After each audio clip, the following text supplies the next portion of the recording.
Baiklah, bismillahirrahmanirrahim. Assalamualaikum warahmatullahi wabarakatuh. Sebelumnya, perkenalkan nama saya Jeffrey Yamul Halim dengan NIM 2013-030137 dari kelas HTNA dengan materi pelajaran adalah hukum pajak. Di sini saya akan menjelaskan tentang pengertian hukum pajak. Yang seperti kita ketahui adalah hukum pajak Indonesia ini pengertiannya sangat banyak dengan itu macam-macamnya dan bentuk-bentuknya.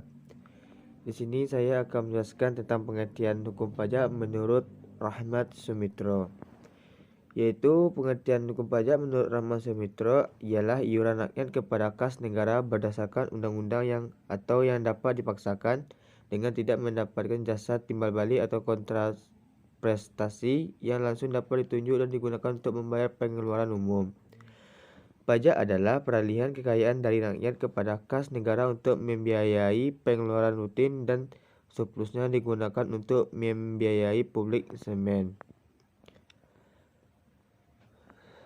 Lanjut, yaitu pajak adalah senyawa kepentingan umum menurut Rahmat Sumitra.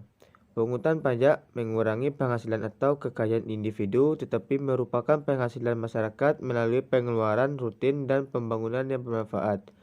Atau tidak hanya masyarakat yang membayar tetapi juga kepada rakyat yang tidak membayar. Hukum pajak dikenal ada 3 fungsi pajaknya, yaitu fungsi budgeter atau anggaran, yang kedua itu fungsi reguleran atau mengatur, atau fungsi sosial. Selanjutnya yaitu materi yang pertama itu fungsi budgeter, yaitu memasukkan uang ke kas negara sebanyak-banyaknya untuk keperluan belanja negara. Selanjutnya, jadi pajak berfungsi sebagai alat untuk menarik dana dari masyarakat untuk dimasukkan ke dalam kas negara. Yang ketiga yaitu pajak merupakan primadona karena lebih dari setengah pendapat negara bersumber dari pajak. Selanjutnya yaitu demi menyelamatkan keuangan negara, Menteri Keuangan melalui pajak dapat melakukan hal sebagai berikut, yaitu membuat hukum pajak baru atau membuat pajak baru, intensifikasi pajak atau sunset polisi. Yang ketiga yaitu memberantas korupsi. Itu fungsi reguleran, yaitu adalah pajak bukan semata-mata untuk memasukkan uang sebanyak-banyaknya dalam kas negara, tetapi juga dapat digunakan sebagai alat untuk mencapai tujuan tertentu. Yang kedua yaitu alat bergerak masyarakat dalam sarana perekonomian untuk meningkatkan kesejahteraan masyarakatnya. Yang ketiga yaitu fungsi ini menggunakan pajak untuk mendorong dan mengendalikan kegiatan masyarakat agar sejalan dengan rencana dan keinginan pemerintah. Lanjut, yaitu fungsi mengatur dapat dibagi dua. Yang pertama yaitu bersifat positif. Kegiatan yang dilakukan oleh masyarakat dipandang sebagai kegiatan positif sehingga didukung oleh pemerintah dengan dorongan tax incentive. Contohnya yaitu tax holiday atau pembebasan pajak. Untuk jangka waktu tertentu bagi investor baru, pengecualian pajak bagi kesenian tradisional atau pengurangan pajak bagi pengarang buku ilmiah. Yang kedua yaitu bersifat negatif, untuk mencegah atau menghalangi perkembangan masyarakat ke arah tujuan yang negatif melalui peraturan perpajakan yang bersifat menghambat dan memberatkan masyarakat. Contohnya yaitu pajak impor yang tinggi untuk melindungi barang produksi dalam negeri, pemberantasan pajak pada minuman keras.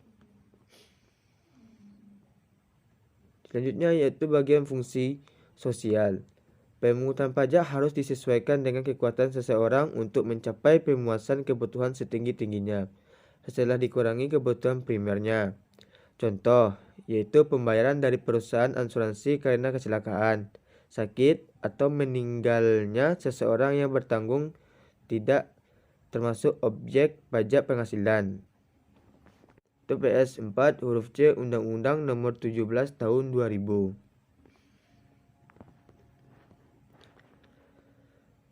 Selanjutnya yaitu fungsi sosial selaras dengan rasa keadilan, di mana tarif pajak progresif atau semakin tinggi seiring dengan tingginya penghasilan seorang atau badan. Pengenaan pajak baik tarif tinggi atau tarif rendah hingga tarif nol disesuaikan dengan fungsi pengenaan pajaknya.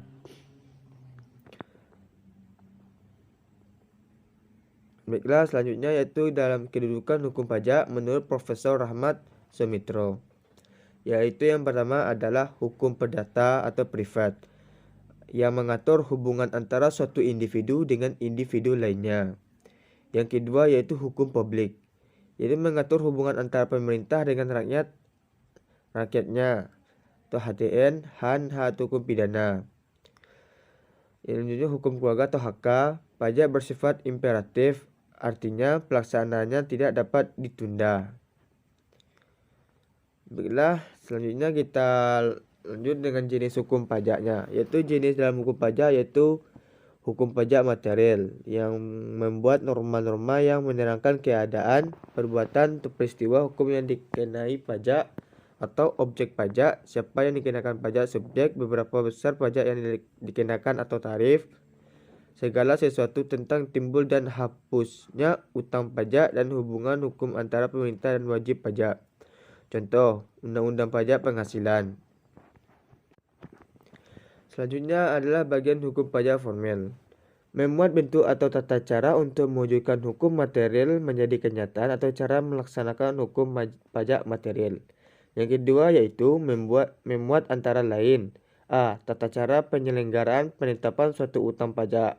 B. Hak fiskus untuk mengadakan pengawasan terhadap para wajib pajak mengenai keadaan atau perbuatan dan peristiwa yang menimbulkan hutang pajak. C. Kewajiban pajak, misalnya pembukuan, dan hak wajib pajak, misalnya pengajuan keberatan. Contohnya yaitu ketentuan umum dan tata cara perpajakan. Selanjutnya pengelompokan pajak. Yang ini menurut Profesor Mardiasmo, yaitu menurut golongan, menurut sifatnya, dan menurut lembaga pemungutnya. Yaitu menurut golongan atau administrasi perpajakan, yaitu pajak langsung, yaitu pajak yang harus dipikul sendiri oleh wajib pajak dan tidak dapat dibebankan atau dilimpahkan kepada orang lain. Contoh, pajak penghasilan. Yang kedua yaitu pajak tidak langsung, yaitu pajak yang pada akhirnya dapat dibebankan atau dilimpahkan kepada orang lain. Contohnya yaitu pajak pertambahan nilai. Yang selanjutnya adalah menurut lembaga pemungutnya, yaitu pajak pusat, yaitu pajak yang dipungut oleh pemerintah pusat dan digunakan untuk membiayai rumah tangga negara. Contoh, Bea Matrai dan PBB. Yaitu pajak daerah yang kedua, yaitu pajak yang dipungut oleh pemerintah daerah dan digunakan untuk membiayai rumah tangga daerah. Contohnya yaitu pajak hotel, pajak restoran, atau pajak kabupaten atau kota, pajak kendaraan bermotor, atau pajak provinsi. Selanjutnya adalah penggolongan pajak menurut Profesor Adriani. Yang pertama adalah pajak subjektif atau perorangan, yaitu dimulai dengan menemukan orangnya baru kemudian mencari syarat-syarat objektifnya. Yang kedua yaitu pajak objektif atau kebendaan, yaitu dimulai dengan objeknya seperti keadaan, peristiwa, perbuatan, dan lain-lain. Baru kemudian dicari orangnya yang harus membayar pajaknya. Selanjutnya yaitu keuntungan pembedaan menurut Profesor Adriani, yaitu bidang penafsiran. Karena diketahui titik tangkapnya yaitu maksud membuat undang-undang mudah ditafsirkan. Yang kedua yaitu bidang yurisdiksi, mengenai termasuk dalam kompetensi mana satu pajak dapat dipungut. Baik, hanya situ yang bisa saya sampaikan dalam materi hukum pajak yang Indonesia. Mudah-mudahan hukum pajak yang Indonesia sangat adil dan